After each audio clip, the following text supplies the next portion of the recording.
여러분 질문 드리겠습니다. 아브라함이 하갈을 통해서 이스마엘을 낳았을 때 아브라함이 몇 살이었습니까? 86세였습니다. 그렇다면 창세기 17장에 하나님이 아브라함에게 나타나셔서 말씀하셨죠. 나는 전능한 하나님이라 너는 내 앞에서 행하여 완전하라 말씀하셨는데 그때 아브라함의 나이는 몇 살이었습니까? 99세였습니다. 하나님께서 아브라함에게 13년 동안 침묵을 하셨습니다. 13년의 침묵을 깨신 하나님께서 아브라함에게 이렇게 말씀하십니다. 나는 전능한 하나님이라 너는 내 앞에서 행하여 완전하라. 여러분, 이 말씀이 어떻게 들리십니까? 마치 아브라함이 어떤 실수를 했기 때문에 문제가 있기 때문에 지적하는 말씀으로 들리지는 않으십니까? 아브라함이 뭔가 잘못했습니까? 실수했습니까? 아닙니다. 잘못한 것도 없고 실수한 것도 없습니다. 어떤 분들은 아브라함이 하나님의 약속을 믿지 못해서 하갈과 동침했고 그래서 이스마엘을 낳은 것이 문제다 지적하시는 분들도 있는데 그렇지 않습니다. 아브라함의 실수 아닙니다. 아브라함의 문제도 아닙니다. 아브라함의 입장에서 한번 생각해 보시기 바랍니다. 하나님께서 아브라함에게 자식 줄게 말씀하셨습니다. 그런데 사라를 통해서 주시겠다는 말씀은 지금까지 하신 적이 없습니다. 아브라함은 하나님이 자식 주신다 그 말씀 때문에 하갈과 동침했습니다. 사라가 불임이었기 때문에 하갈을 후처로 얻어서 동침을 했고 임신을 했습니다. 이스마엘을 낳았습니다. 누가 주신 자식입니까? 하나님께서 주신 자식입니다. 이스마엘은 하나님이 하갈을 통해서 나에게 주신 자식입니다. 그러하기 때문에 아브라함은 하나님께 감사할 수밖에 없습니다. 왜요? 아들을 주셨기 때문입니다. 그래서 아브라함은 13년 동안 이스마엘로 만족하면서 하나님께 감사하면서 잘 지내왔습니다. 그런데 왜 하나님은 13년 만에 말씀하시면서 나는 전능한 하나님이라 말씀하셨을까요? 이 부분을 우리가 살펴보기를 원합니다. 나는 전능한 하나님이라 히브리어로 엘샤다이입니다. 여러분 이미 말씀드렸습니다. 엘샤다이는 한 가지의 뜻을 가진 단어가 아니다 말씀을 드렸습니다. 엘은 하나님입니다. 그런데 샤다이는 고대 근동에서 다양한 여러 가지의 뜻과 의미로 쓰였기 때문에 하나의 뜻으로 이해할 수 없다는 것을 지지난 시간에 말씀을 드렸습니다. 엘샤다이 무슨 뜻입니까? 사람이 살지 않는 광야에 살고 있는 들판에 살고 있는 하나님, 사람 눈에 보이지 않는 하나님을 말할 때 엘샤다이로 말한다 우리가 알고 있습니다. 또 다른 뜻이 있지요. 사람들이 범접할 수 없는 거룩한 산에 살고 계시는 거룩한 하나님을 말할 때도 엘샤다이를 말합니다. 또 샤다이는 파괴하다, 정복하다라는 뜻을 가지고 있기 때문에 전능한으로 이해를 합니다. 전능하신 하나님을 말할 때도 엘샤다이를 말합니다. 엘샤다이는 가슴이 많이 달린 하나님을 말할 때도 엘샤다이를 말합니다. 풍요와 다산을 허락하시는 하나님, 그리고 어머니와 같은 엄마와 같은 자비한 마음을 가진 하나님을 표현할 때도 엘샤다이를 말하고 있습니다. 사람을 위해서 충분하게 일하시는 그 하나님을 말할 때도 엘샤다이를 말한다고 우리가 함께 배웠습니다. 다양한 뜻을 가지고 있습니다. 그런데 하나님께서 아브라함에게 13년 만에 나타나셔서 나는 엘샤다이의 하나님이다 라고 말씀하시는데 그 말씀이 무슨 뜻일까요?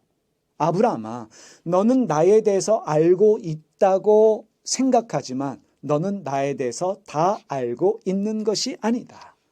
지금까지 나를 경험한 것보다 더 놀라운 일을 너는 경험하게 될 것이다. 하나님께서 아브라함에게 말씀하고 있는 것입니다. 다시 말하면 나는 너에게 더 많은 것을 보여줄 것이다. 너는 나에 대해서 더 놀라운 일들을 경험하게 될 것이다. 나는 너에게 줄 것이 더 있다. 네가 생각하지 못한 엄청난 것을, 네가 기대하지 않는 놀라운 것들을 나는 너에게 더 보여줄 것이다, 경험시켜 줄 것이다 말씀하고 있는 것입니다. 지금까지 경험한 것보다 더 많은 것들을 경험함으로 말미암아 너는 나에 대해서 더 알게 될 것이다 아브라함에게 말씀하고 있습니다. 엘샤다이 하나님, 우리가 일반적으로 전능한 하나님으로 이해하고 있는 그 하나님은 우리가 알고 있는 그 하나님이 전부가 아닙니다. 앞으로도 우리에게 주실 것이 더 많습니다. 우리가 알고 있는 그 하나님에 대한 지식을 깨트리시고 더 놀라운, 더 능력 있으신 그 하나님을 우리로 하여금 경험케 하실 것입니다. 그것을 아브라함에게 말씀하고 있습니다. 여러분 기대하십시오. 엘샤다이의 하나님을 기대하시기를 바랍니다. 지금까지 우리가 경험한 하나님보다 더 놀라운 하나님을 우리에게 경험시켜 주기를 원하시는 그분이 우리가 믿는 하나님이십니다. 그러면 두 번째로 하나님께서 아브라함에게 너는 내 앞에서 행하여 완전하라 말씀하셨는데 그것은 무슨 뜻이겠습니까? 너는 내 앞에서 행하여 완전하라는 말씀을 이해하기 위해서는 행하다 그리고 완전하다를 분리해서 이해해야 합니다. 먼저는 행하다로 번역되어진 히브리어 동사 하라크를 살펴보기를 원합니다. 하라크는 함께 걷다는 뜻이 있습니다. 동행하다라는 뜻으로 쓰이는 단어가 하라크입니다. 하나님이 아브라함에게 너는 내 앞에서 행하라 라고 하신 이 말씀은 문자적으로 나와 함께 걷자는 뜻입니다. 나와 함께 산책하자라는 뜻으로 이해할 수 있습니다. 여러분, 에녹이 하나님과 동행했습니다. 노아도 하나님과 동행했습니다. 그때 동행하다로 쓰인 히브리어 동사가 바로 하라크입니다. 하나님이 아브라함에게 나와 함께 걷자, 나와 함께 산책하자 말씀하고 있습니다. 여러분, 신앙이 무엇입니까? 사람들은 일반적으로 신앙을 이해할 때 신이 우리에게 와서 무언가를 요구하는 것으로 이해하시는 분들이 있습니다. 하나님이 우리에게 헌신을 요구하고 희생을 요구하고 헌금을 요구한다. 그래서 신앙생활이 행복하지 않은 분들이 있습니다. 여러분, 신앙은 인간을 향한 신의 요구가 아니라 우리를 향한 하나님의 열심이며 노력입니다. 하나님이 우리에게 오셔서 함께 걷자고 말씀합니다. 함께 산책하자고 말씀합니다. 동행을 제안하시는 하나님, 우리를 위한 배려입니다. 우리를 이해하시기 위해서 애를 쓰고 있습니다. 우리를 위한 하나님의 노력과 헌신입니다. 여러분 알고 계십니까? 우리가 믿는 하나님은 우리를 위해서 희생하시는 하나님이십니다. 마치 부모님이, 특히 어머니가 자식들을 위해 희생하시는 것처럼 우리를 위해 희생하시는 그 하나님이 우리가 믿고 있는 그 하나님입니다. 우리는 희생하려고 해요. 여러분, 하나님이 우리를 위해서 희생하기를 원하십니다. 그 하나님에 대한 믿음이, 이해가 우리에게 있어야 합니다. 지금 하나님이 아브라함에게 함께 걷자라고 말씀하시는데, 함께 동행하자고, 산책하자고 말씀하시는데 이유가 뭐예요? 아브라함을 위한 배려입니다. 아브라함에게 주실 것이 있기 때문입니다. 여러분, 믿음은 바로 이런 것입니다. 하나님이 우리에게 주실 것이 있기 때문에 우리에게 오시는 사건이 믿음입니다. 너무 희생하려고 하지 마십시오. 너무 헌신하려고 하지 마십시오. 너무 갖다 바치려고 하지 마시기를 바랍니다. 그것이 인간이 가진 종교성입니다. 그 종교성을 버리고 하나님을 깨달아 알아가는 은혜가 우리에게 있어야 합니다. 하나님이 우리에게 오십니다. 왜요? 주시기 위해서 오신다는 사실입니다. 그렇다면 이제 마지막으로 하나님이 아브라함에게 완전하라 라고 말씀하시는데 그것은 무슨 뜻이겠습니까? 완전하라로 번역되어진 히브리어 형용사가 타민입니다. 이 타민은 히브리어 동사 타만에서 만들어진 단어입니다. 입니다. 이 타마는 완성시키다라는 뜻이 있습니다. 완전하다, 완성하다. 그러면 여러분 질문 드릴게요. 인간이 자기 힘으로 완전해질 수 있습니까? 여러분 거룩의 측면으로 이해해도 인간은 인간의 노력으로 절대 거룩해질 수 없습니다. 예수님이 왜 오셨어요? 우리를 완전하게 만드시기 위해서. 그래서 우리를 구원시키기 위해서, 우리를 거룩하게 만드시기 위해서 예수님이 오셨어요. 성령이 오신 목적도 똑같습니다. 주님의 도우심이 없으면 우리는 절대로 완전해질 수 없어요. 거룩해질 수도 없습니다. 그런데 왜 하나님은 지금 아브라함에게 완전하라 말씀하시는가? 이 말씀은 히브리어가 가진 뜻은 이런 뜻입니다. 이제 그 완성을 위한 때가 되었다는 것입니다. 그것을 내가 이루어 주겠다는 말씀이에요. 내가 너에게 약속한 그것을 내가 이루어 주겠다라는 말씀입니다. 그래서 쉽게 말하면 이렇게 이해할 수 있습니다. 아브라함아, 이제는 때가 되었다라는 뜻입니다. 좀 더 쉽게 말씀드리겠습니다. 내가 너에게 줄 것이 있었는데 그것을 이제 줄 때가 되었다는 것입니다.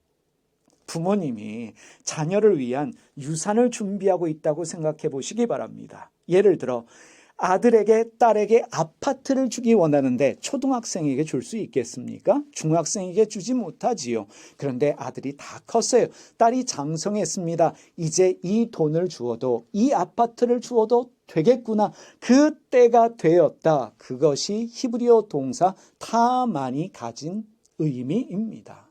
아브라함아, 이제는 때가 되었다. 이제는 완성의 때가 되었다. 주님이 말씀하시는 것입니다. 이제 내가 준비한 선물을 받을 때가 되었다. 아브라함에게 말씀하십니다. 이제 100살이 되는 아브라함이 그 선물을 받을 때가 되었다는 것입니다. 하나님이 준비하고 계시는 선물을 받을 때가 되었다. 그것이 완전하다는 뜻입니다. 여러분, 아브라함은 지금의 하나님께 만족하고 있습니다. 하나님이 지금까지 은혜를 많이 주셨어요. 이집트에서 아내를 누이라고 속였다가 아내를 빼앗겼지만 하나님이 되찾아 주셨고, 롯을 구하기 위한 전쟁에 참여했을 때 전쟁에서 이기게 해 주셨고, 하갈을 통해서 이스마엘을 주셨습니다. 그 하나님으로 충분히 만족하고 있어요. 그런데 하나님 입장에서는 아니다. 아브라함아, 그것이 전부가 아니다. 나는 너에게 더 줄 것이 있다. 네가 예상하지 못한 놀라운 선물을 내가 너에게 줄 것이다. 네가 깜짝 놀랄 만한 선물을 너에게 줄 것이다. 이제 그때가 되었다. 아브라함에게 말씀하시는 것입니다. 하나님은 아브라함과 함께 걸으시면서 이제 그때가 되었음을 알려주고 계십니다. 하나님이 13년의 침묵을 깨시고 아브라함에게 나타나셨습니다. 아브라함에게 무언가 요구하시기 위해서, 아브라함을 야단치시기 위해서 나타나신 것이 아니라 무언가를 주시려고, 놀라운 선물을 주시려고 아브라함에게 나타나셨습니다. 여러분, 다시 한번 말씀드립니다. 신앙은 하나님의 요구에 응답하는 것이 아닙니다. 인간을 위해 끊임없이 배려하시고 이해하시고 희생하시는 그 무언가를 주시려고 하는 하나님에 대한 경험이 바로 신앙입니다. 하나님은 날마다 새롭게 우리에게 하나님을 경험시켜 주기를 원하십니다. 더불어서 우리에게 더 좋은 것을 주기 원하십니다. 그 하나님의 은혜가 여러분과 함께 하시기를 주님의 이름으로 축복합니다. 기도하겠습니다. 살아계신 하나님, 전능한 창조주 하나님, 엘샤다이의 하나님을 날마다 경험하게 하여 주시옵소서. 우리에게 무언가를 주시기 위해서, 배려하고 우리를 이해하기 위해서, 우리에게 가장 좋은 것을 주시기 위해 오시는 하나님을 기대하게 하시고 그 하나님을 경험함으로 말미암아 하나님을 아는 지식에 더 부요해지는 저희의 삶이 되게 하여 주시옵소서. 오늘도 하나님을 경험하는 날이 되게 하여 주실 줄 믿습니다. 예수님의 이름으로 기도드립니다. 아멘. 하늘에 계신 우리 아버지, 아버지가 어떤 분인지를 저희에게 보여주시옵소서. 세상을 바로잡아 주시고 아버지의 뜻이 하늘에서와 같이 땅에서도 이루어지게 하소서. 오늘 저희에게 일용할 양식을 주시고 저희에게 빚진 사람들의 빚을 탕감하여 준 것 같이 저희 빚을 탕감하여 주시옵소서. 저희를 유혹에 빠지지 않게 하시고 나쁜 일을 당하지 않게 하소서.